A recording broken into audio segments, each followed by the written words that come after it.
I'm talking about perception, so hopefully that has some visuals that will keep you awake, more so than calibration and logging. I'm Kalpana Seshadrinathan. I'm the head of deep learning at Skydio, and I'm going to be talking about Skydio X10's NightSense, which is a first vision-based autonomous navigation system operating at night, which can work in complete darkness. Drones are arguably one of the most commercially successful deployment of robots in the world. And drones with cameras and sensors can be used for many different use cases that are highlighted here. Everything from consumers capturing amazing video for cinematography applications to industrial use cases that we support, including things like inspection, monitoring, mapping, scanning, digital twinning of various assets that you care about, security, and finally, situational awareness, which is important in both public safety as well as defense applications. Our mission is to build the world's best automated data capture platform. We are doing this with autonomous flight to make the world more productive, creative, and safe. The arc of autonomy starts with autonomous navigation, where autonomy is a tool to the human user to be able to accomplish tasks. But we really are moving in the path where we are increasing the level of autonomy that we provide in different operations and workflows so that it moves away from being a tool to something that works as a partner for you and eventually towards being a drone as a service type of application. And these are just some of the industries that we operate in. Skydio is the leading American drone manufacturer, and we are well known for our leadership in autonomous flight, with over 2,000 commercial customers and 40,000 robots that have been delivered and are operating in the world today. We have also been recognized as a leading innovator in this space for a number of years. I wanted to also highlight a few use cases and examples to show where these drones and aerial robots are actually making an impact and providing some transformational benefits. Drone as a first responder, or DFR, is a program that's being adopted by many police departments across the nation. And this is a collaboration with the Las Vegas Metro Police Department, which is using our drones for a number of different use cases, including, for example, search and rescue operations, which needs to work 24/7, crime and crash scene response, as well as documentation, again, needs to work in day or in night. Overwatch for events, large public events, which basically increases the safety as well as oversight that you have both for officers responding to the event as well as the community. And all of this needs to be done, and of course is being done with thought going into civil liberties, as well as ensuring that the drone use is as transparent as possible to ensure that we have good public response. This is another use case going back.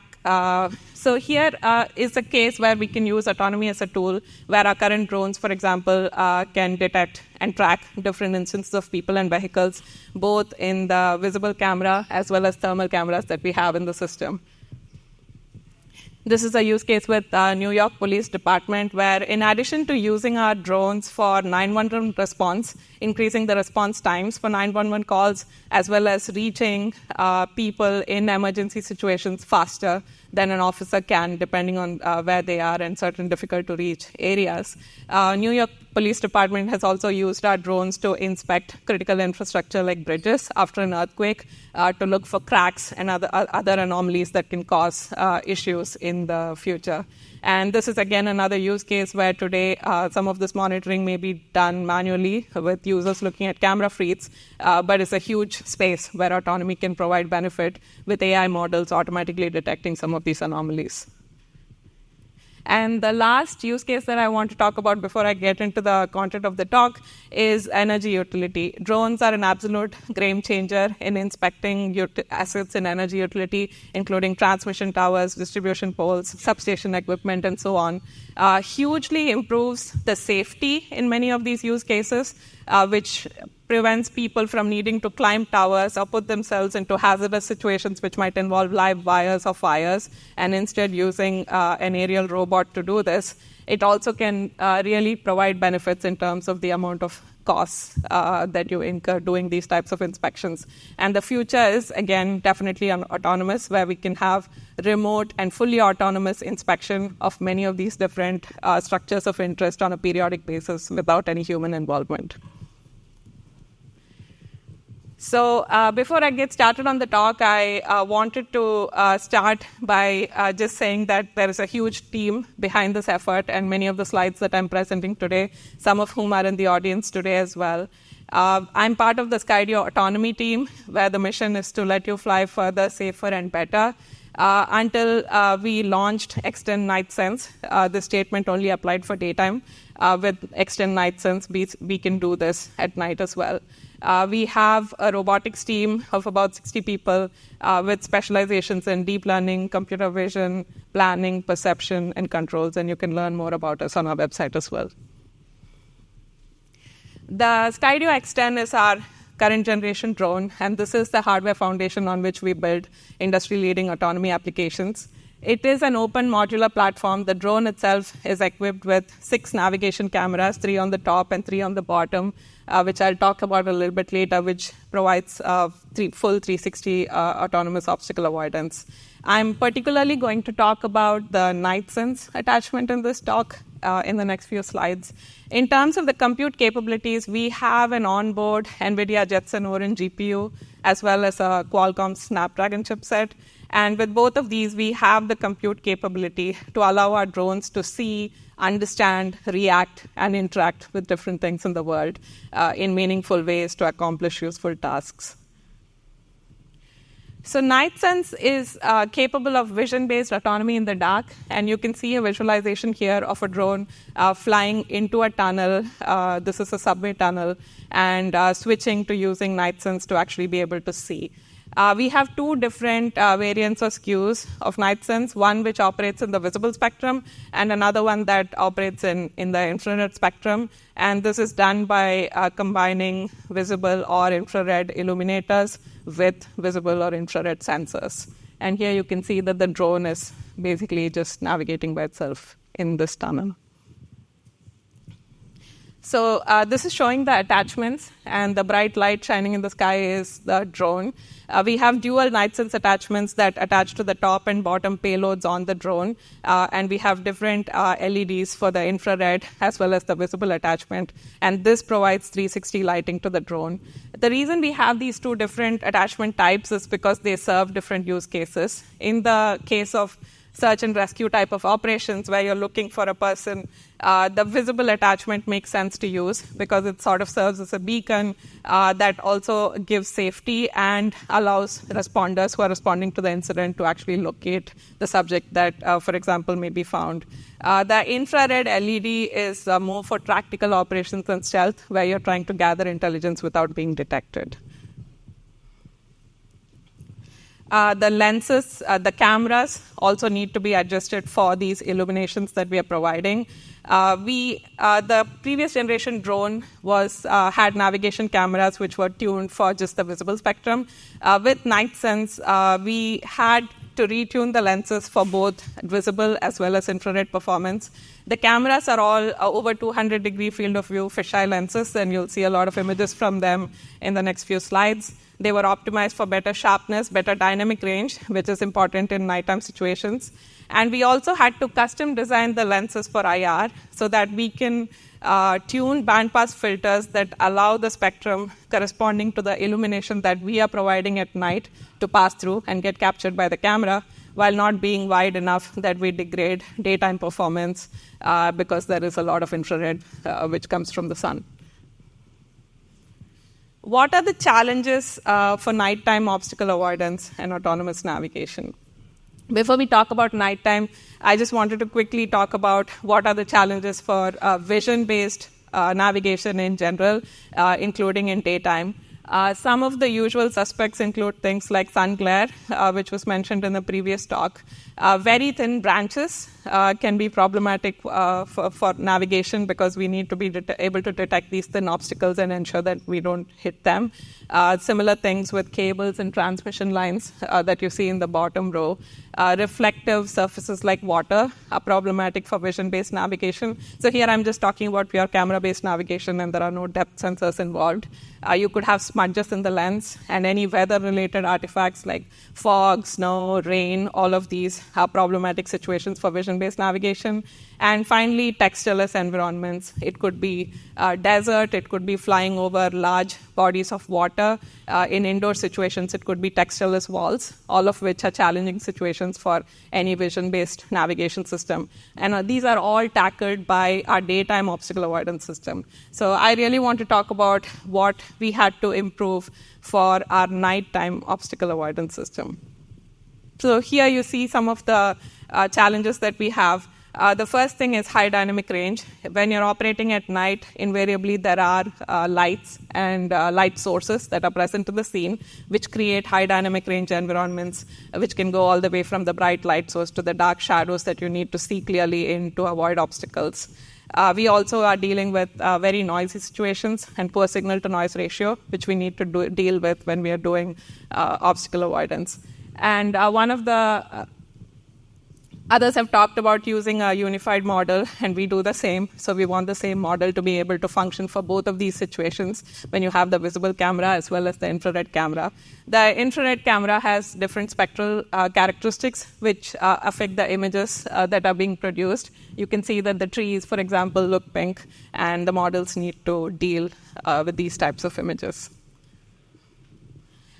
Another big issue that we have at night is backscatter, and this is particularly problematic in NightSense because we have the camera and the light source, the illuminator, very close in proximity to each other.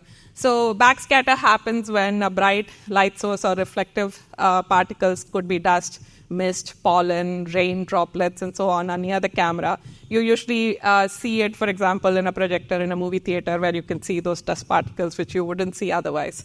It appears much brighter with this kind of a setup, and you can see those sort of moving lines all through the image there because of the proximity of the camera and the illuminator. And the model needs to learn to ignore this type of backscatter and estimate the true depth of the different obstacles in the environment. Another big challenging situation for us is lens flare. In daytime operating conditions, lens flare is typically crossed when the camera is directly pointed at the sun, which happens but not very frequently. However, when we are operating in nighttime situations, lens flare can happen with any of the visible light sources that are in the scene. And it's basically caused by flare or scattering that happens within the lens system with the bright light sources. It can change due to the relative position of the camera with respect to the light source, and it can also vary in appearance across the different navigation cameras, and it can take up pretty much the entire visual field of the camera, which basically means that you see these long streaks of light across the image, and you see these flare patterns on the lens, like the petal-shaped flare, and you see these starburst types of patterns around the light sources. And we still need to be able to reliably estimate depth of anything that is in the scene while ignoring this type of phenomenon.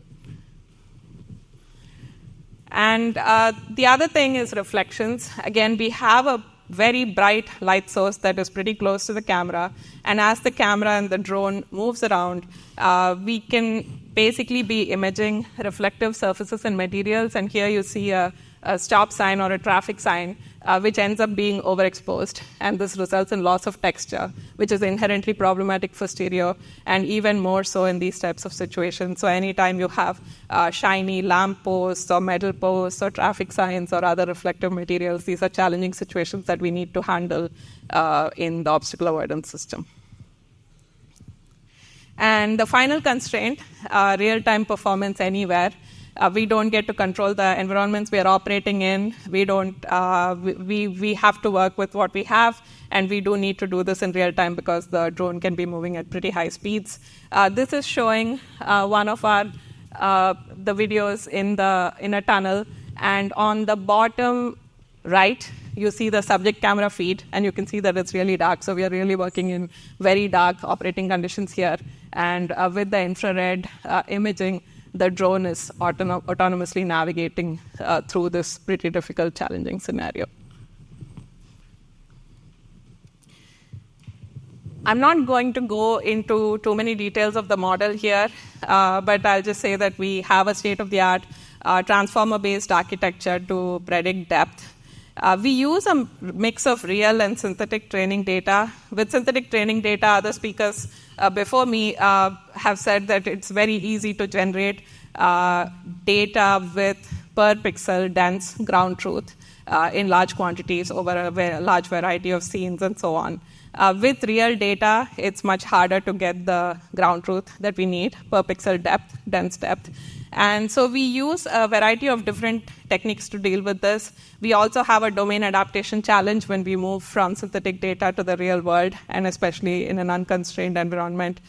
We use many different techniques like student-teacher architectures, which allow us to distill models that can fit our latency requirements on the vehicle while learning from a larger teacher architecture, as well as adapt from training on synthetic data to including real-world data in the training.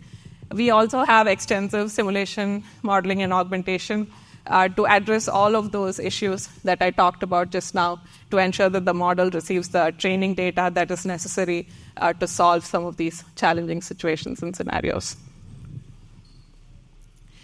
Finally, the deployment. We have the Orin GPU on our vehicle. We use the NVIDIA TensorRT SDK extensively. We use this for iterating on the model architecture, the resolution at which we run different components of the system to ensure that we meet the latency requirements that we have, and also use the profiling tools there pretty extensively. And once this is done, we can generate inference-optimized engines that can be deployed directly to the drone.